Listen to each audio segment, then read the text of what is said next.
And next we will go over to Jeff Faust with Space News. Good afternoon. Before this announcement, NASA had said that they were working towards a Starliner 1 cargo-only mission as soon as April. And if that was successful, that could be followed up by a crewed mission perhaps towards the end of the year.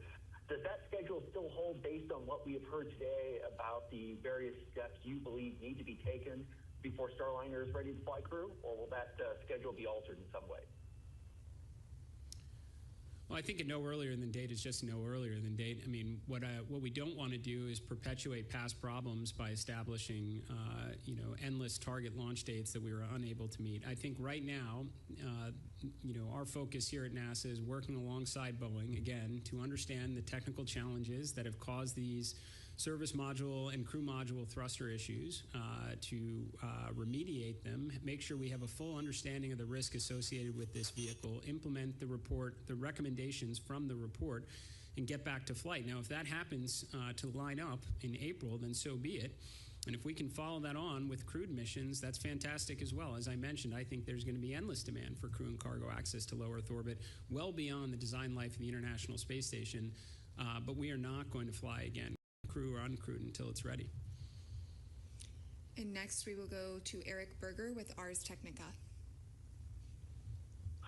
Hi, thanks very much for doing this. A couple questions. First of all, Jared, how widespread were the leadership failures in this case on NASA's part? And what does there will be leadership accountability actually mean? Are we talking about program changes at commercial crew, elsewhere at HEO, or sort of what could happen?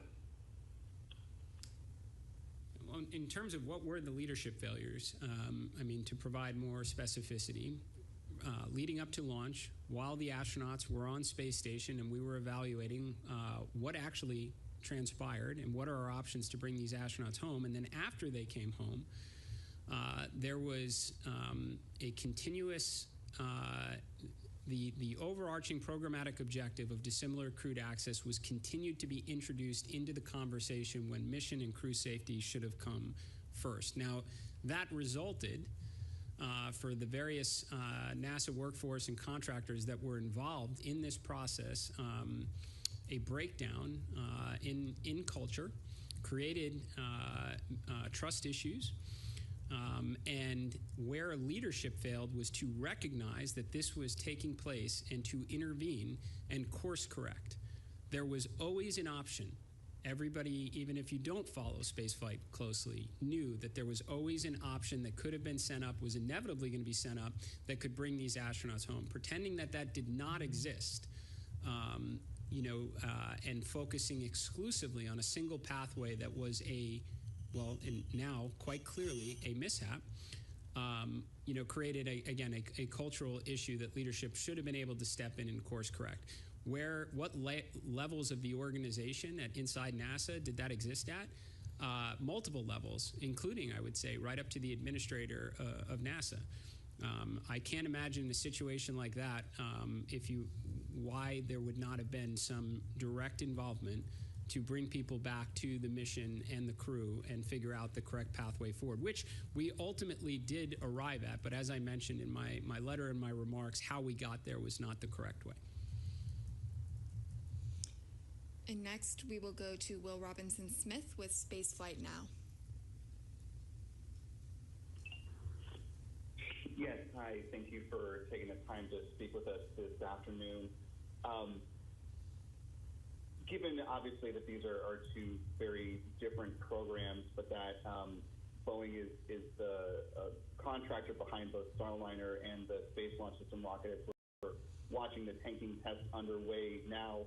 Are there any possible overlap between leadership concerns from how Starliner was handled to how the leadership where SLS is concerned has been running and is moving forward at this point in time? Thank you.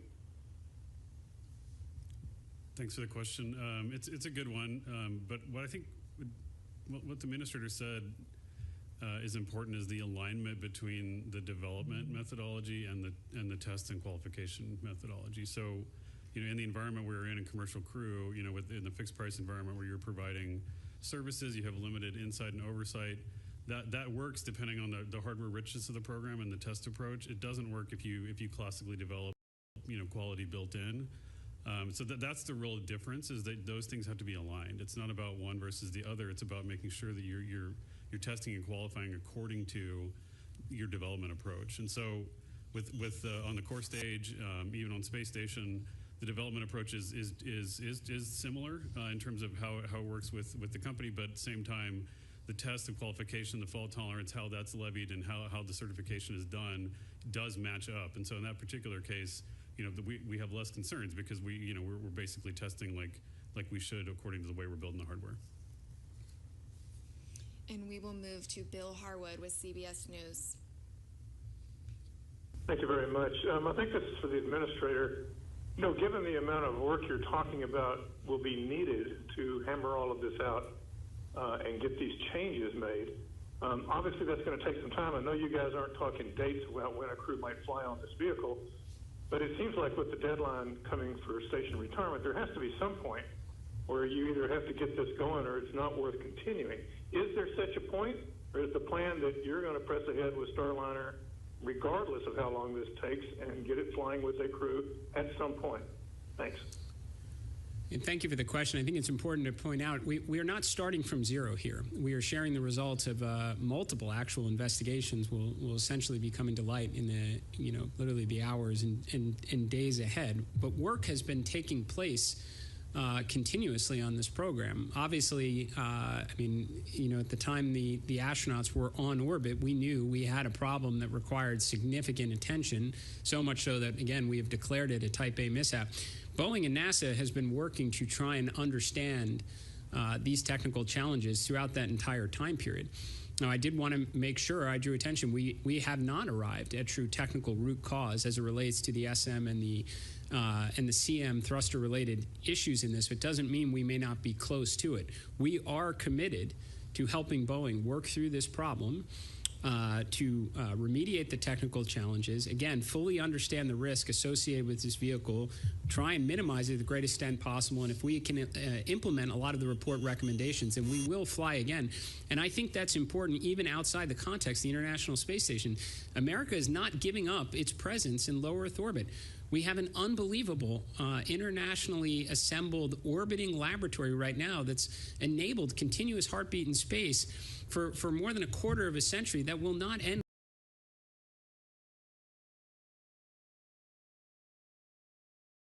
with the International Space Station. There will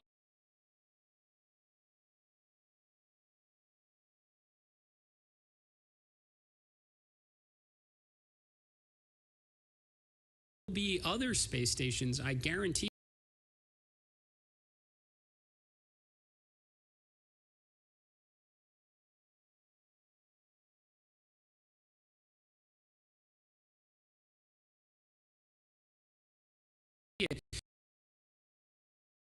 And they are going to require benefits when you have multiple providers that are capable of doing that. Thank you.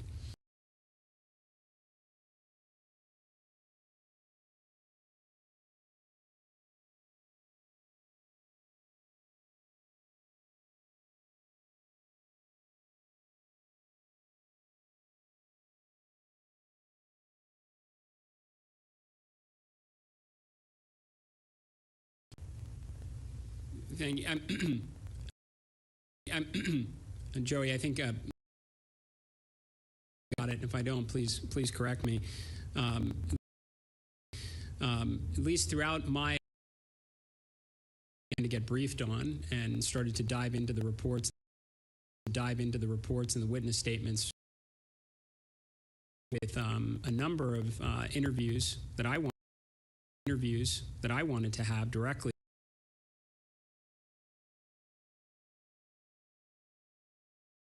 Post-mission investigation to kind of hear it firsthand, especially since time had gone by. It was still as it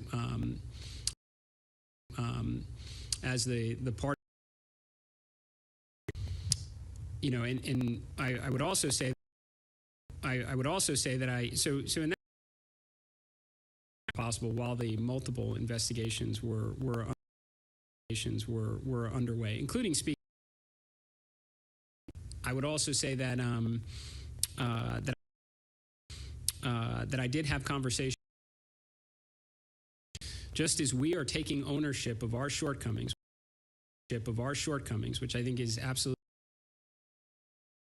they are doing the same, and I believe, and I've spoken closely with Boeing on Starliner, that there has been some recognition effort to adjust the culture inside that organization. So clearly, both. And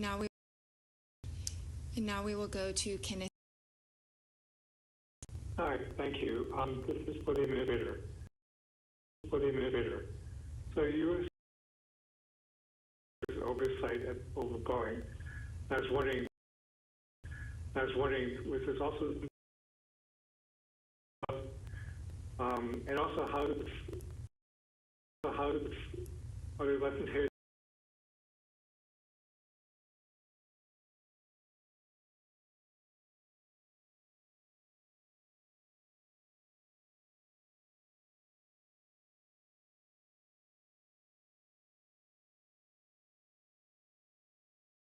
To two different development processes, and so the one approach allows for a little bit on kind of fixed deliverables and how that works, and you can't just systems, life support systems, et cetera, need to have more than kind of a spot. We've learned through every iteration of the commercial services, those things going forward in the existing developments we have that use, requires that intensive application of that per system. They're symmetrical, and I think that's really the key here in terms of how we manage. Jackie Waddles with CNN.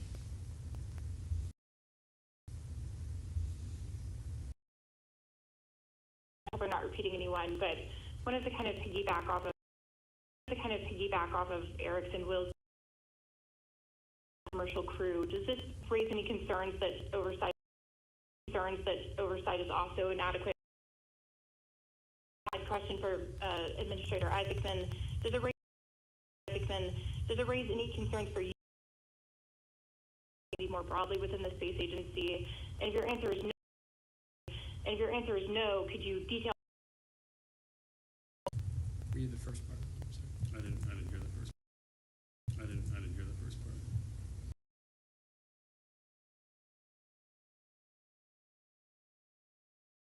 Artemis 2 on the pad right now relative to this situation, and if when it's done. As Ahmed mentioned, these are two very different through a traditional procurement process and in the assembly of the vehicle. I would also say versus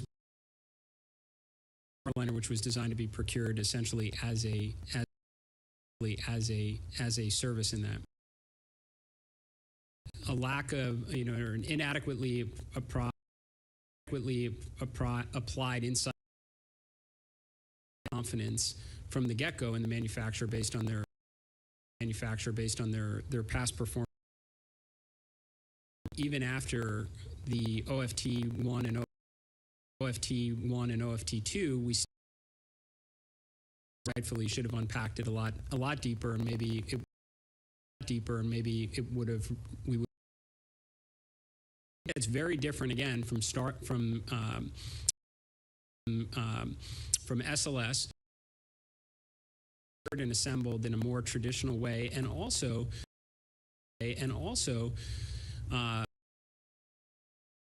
human spaceflight mission in more than a half century. There cannot be enough third and fourth sets of eyes during the Artemis 2 campaign. Pre-FRRs down to the component level, the integrated level. Attention on this, because this is a mission we do not want to get wrong. Having this discussion right now, leaning into transparency, and this during wet dress is to make sure we are sending the right message with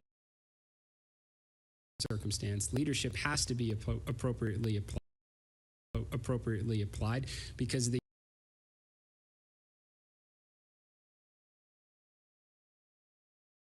as I mentioned before, the approach we took is not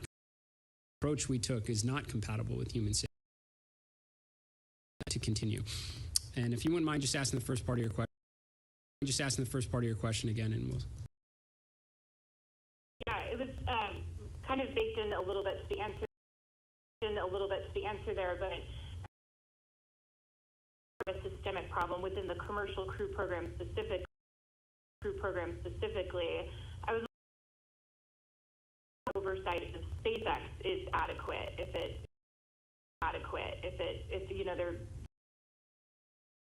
oversight of Crew Dragon. Let me. First 2 months on the job, trying to visit every one of the centers and gather input from the work. Spaceflight, our robotic missions, aeronautics. I would tell you that they would prefer less oversight, more insight, specific to any one contractor. But there are lessons to be learned here, which is, again, that advice as it relates to Starliner did not lead to a good outcome.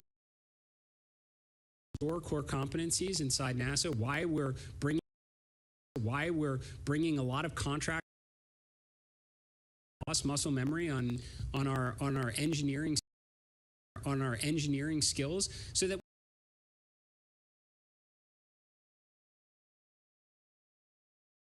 life, and we can take more of an insight-based approach this, or in fact we can let or solve this particular problem. And then there are other areas, regardless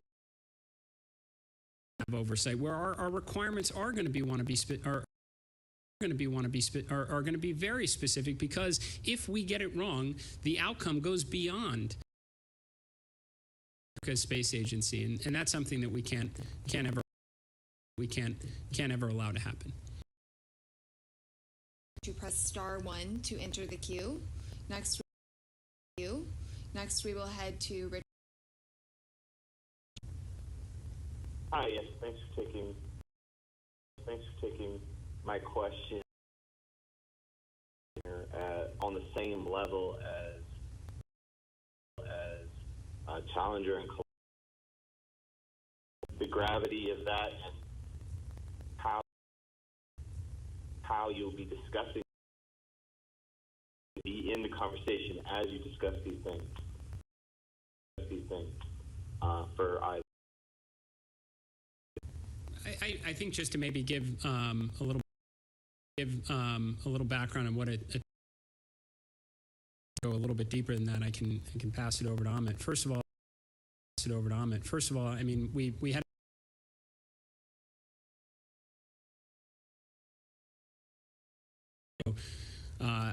I would not, I mean, human health consequence to it, but also simply over $2 million. It's categorizing the mission appropriately. A mishap and no one was hurt, and we could declare that. Then we sure situation in space where we did lose for a period of time, sixed off control over well in excess of the original mission design, and when we did ultimately And when we did ultimately bring them back home, good science and research on the space station. That's we made some terrible mistakes, and there were really bad outcomes. Situations where a ground-based antenna was over. So it's not necessarily a question again of human life. So just to be clear, and this is maybe a little pedantic, but the vastly exceeded that threshold because of the loss of life. Those were actually present. That's not what we're suggesting here. The administrator's right that we do have procedural requirements, which, by the way, are informed by the lessons learned from those classification. That, strictly speaking, with respect to correcting the record, that's exactly what this means in terms of this classification. It also means that the program in ISS as well as CCP agreed to let that independent review occur. The process by which the review, if it was a Type A mishap, and so we believe that the work is election that would have been done. This is simply about recognizing that we need to. And now we'll go to Andrea Leinfelder. My question is a follow-up to that one. Is a Type A for that? And also, when you start talking about management, cultural concerns, I parallel to the shuttle disasters, and are there any cultural changes you're? So, as I described before, across the government. So you hear it often. Referenced in air dollar threshold that's associated with it. It's certain. Depending on an independent review, which has already been conducted, and the findings of which record straight. And I do think that failure, that we are transparent and correct,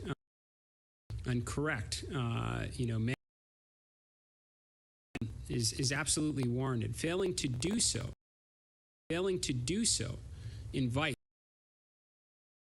and is never an acceptable outcome here at NASA. Stephanie, one clarification. As a Type A mishap, does that mean that the formal investigation? You're saying that that's already been completed, and the reclassification.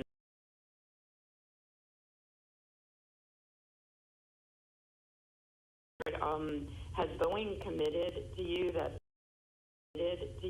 they will? They are finished with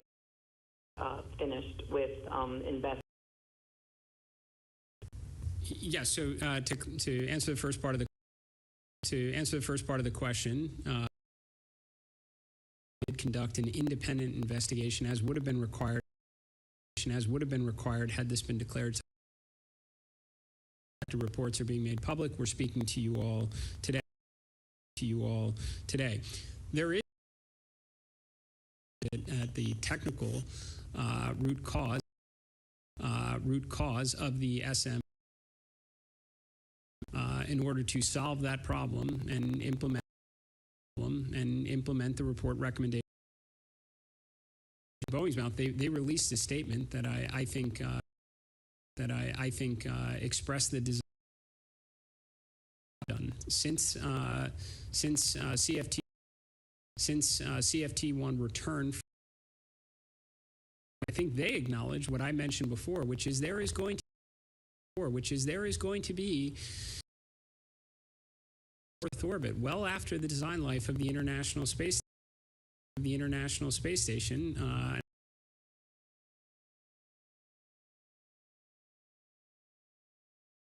I fully anticipate Boeing will be there.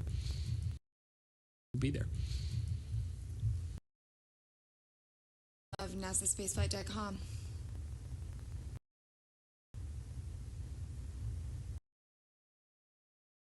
Questions. First of all, I was just wondering if there is a Boeing representative. Second, I was wondering, considering both the recent currently classified under the same type of mishap, if NASA.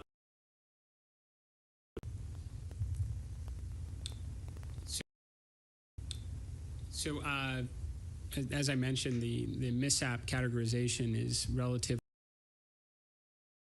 across agencies, and again, this would be the same if you were to reference ships that are damaged. Standard is applied. Now, what it triggers can be very different. NASA, and it's going to require an independent investigation, and that's how this should have always been done, and it's how we are characterizing it today. I don't think there is anything.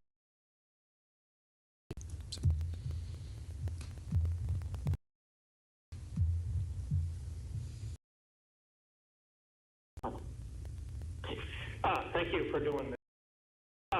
for doing this. I've been following this program from the beginning, and a very aggressive approach, especially related to these to the top of Boeing management. They're always. So I wonder if you could talk about why they are so hesitant. It seems to me that should have been done. I'd like to know why is there no sense of urgency?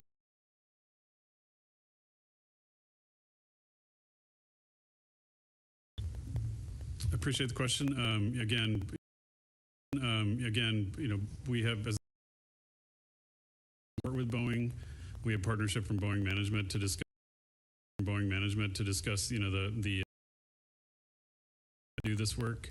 In terms of we're not going to speak for Boeing. Communicate, and what I'm trying to communicate is that we have to own our part of this, what we did, how we led through it, how we operating it, and what we're going to do going forward. And that's the most important thing. It's difficult sometimes to look inward and do that work, but that's mandatory in this business when you're dealing with the rigors of human spaceflight. Press *1 to get in the queue. We will now head to space.com's Mike Wall.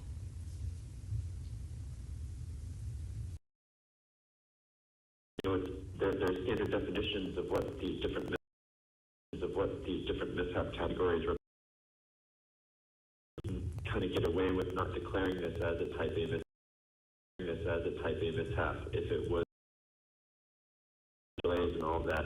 Like what was the rationale? What was the rationale at the time?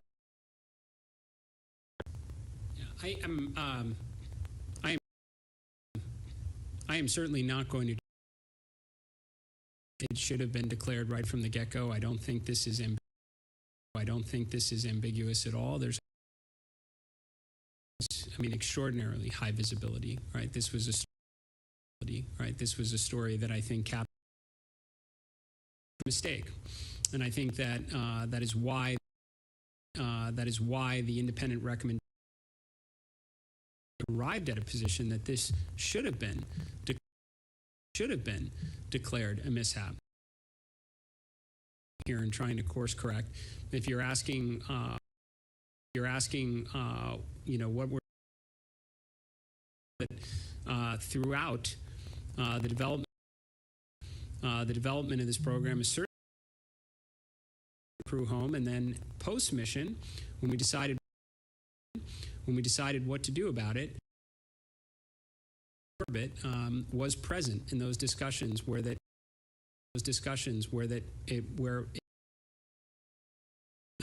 directly tied to the mission and crew safety.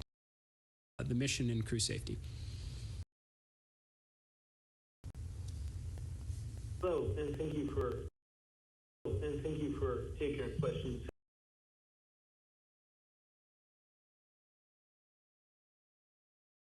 Were Butch and Sonny in, particularly when their impacted Butch and Sonny's decision to retire from NASA? I'm certainly not going to. I mean, outright unbelievable careers here at NASA.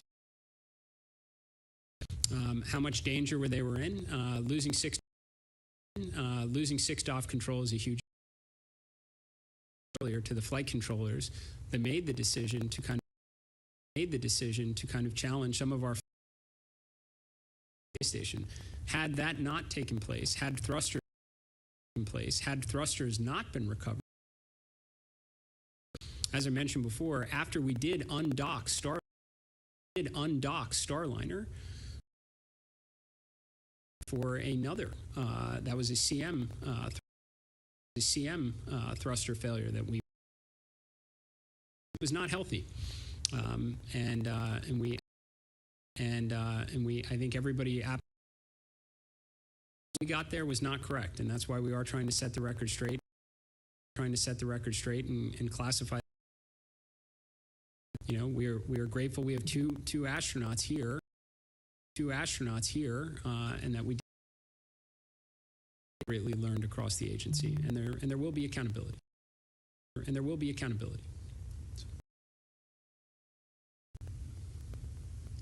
Thanks so much for taking my question. I think there's going to be accountability. What exactly, succinctly change some of the leadership? Are you going to try and change training or change the culture? Just in just a couple of sentences. I think first and foremost, we're trying to send a message about what is the right and wrong way to handle situations like this so that they do not reoccur. I think setting the record straight, classifying as a Type A mishap, be recorded and can be referenced for future learning. This is how you course correct a culture. I do think contractual procurements with our vendors. Space is extraordinary. Not taking anything away from SpaceX's success story with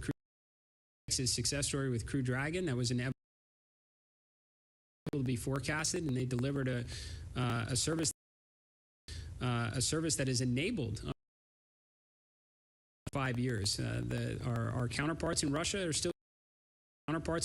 still using Soyuz, which what we're talking about is extremely hard. So I think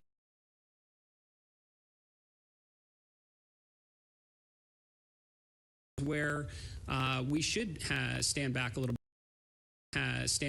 bit more and let industry, not absolutely critical to safety of flight for sure. We is where it is absolutely imperative, based on all of our years learning and leading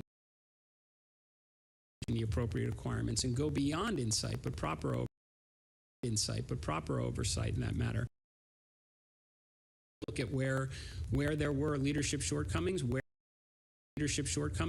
people should have stayed is not appropriate for the mission and the crew at hand. In command, I don't know what even at the most senior, such a high visibility situation on orbit where astronauts. There were a lot of leadership failures in that regard.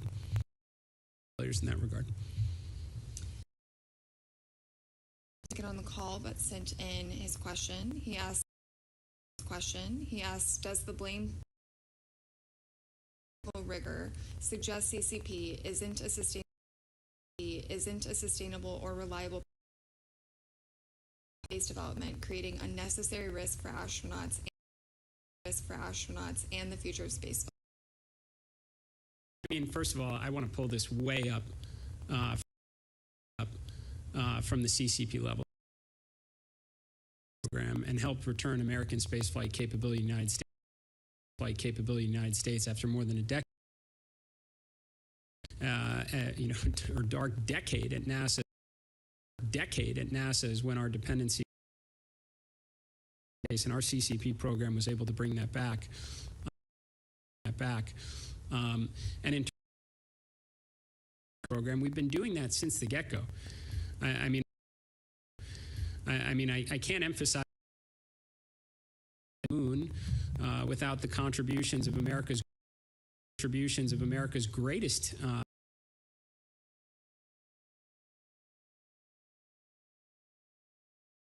and we have new approaches to contracting. Some things we procure service. I think properly categorizing learned, we can use that to make sure our culture is correct. Our internal that are essential for our mission success, for achieving our national space policy from a requirements and an insight and oversight perspective. So again, not a liability, but there are certainly things we can do better here. In order to achieve in the materials we're releasing to you all today. And with that, to close us out.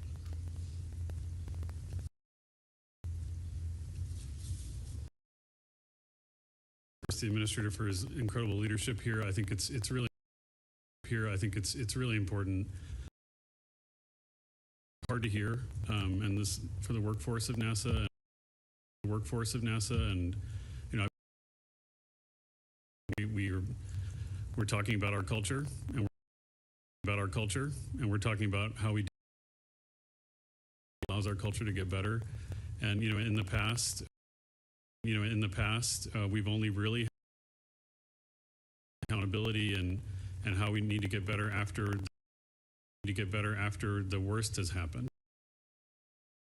Event, and in our recent history, as the administrator said, we almost, the team did in real time, as well as the wisdom that was showed by that transparency is the key. Is the key. We need to be able to know what we're doing and when we're doing the wrong things, and we always talk about that are hearing this probably feel that a little bit too, and I want to say that we know that, but we need to get better. Top, it starts with the administrator. It goes through me. It goes to everybody. As we continue to fly ISS, as we continue to develop these vehicles as well, we need to be able to speak to each other. NASA is a family.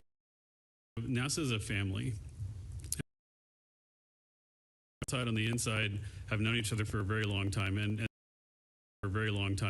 some of that is, we understand that. It's really important, for you to communicate through this announcement, through the release of the product. through the release of the products and through the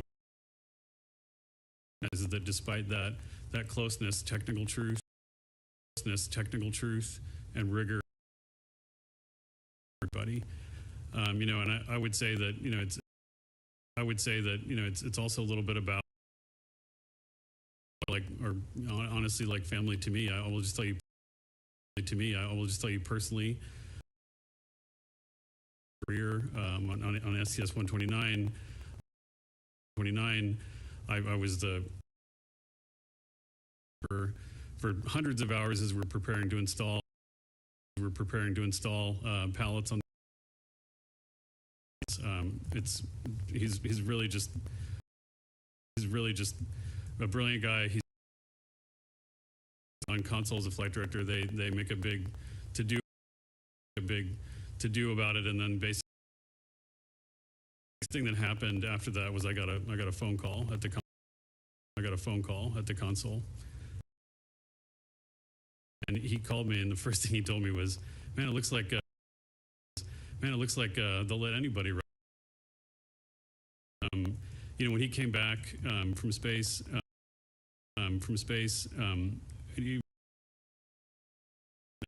he stood amongst the entire world, the entire world, and said that he was also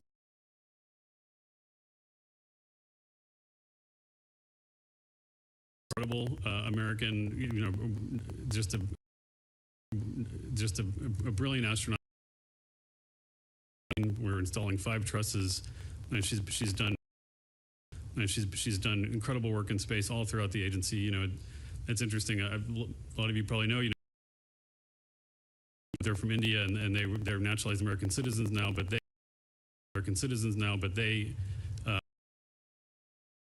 because even in India, she's a rock star, and she'll find me, and she'll make sure that we take a selfie and send it to my mom, because she knows they're so competent, the two of them, and we failed them. We have to say that. We have to recognize that our responsibility is to them, and our responsibility is to each other too. We're a family. So I want you guys. This is what this is about. This is not about pointing fingers. It's about pointing fingers. It's not about a task that we have to do, and that starts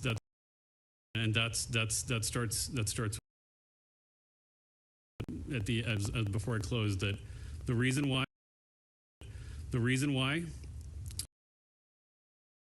we have this data that we have, the reason why we have all of people at NASA, because of their ability to react, their ability to react in real time, because of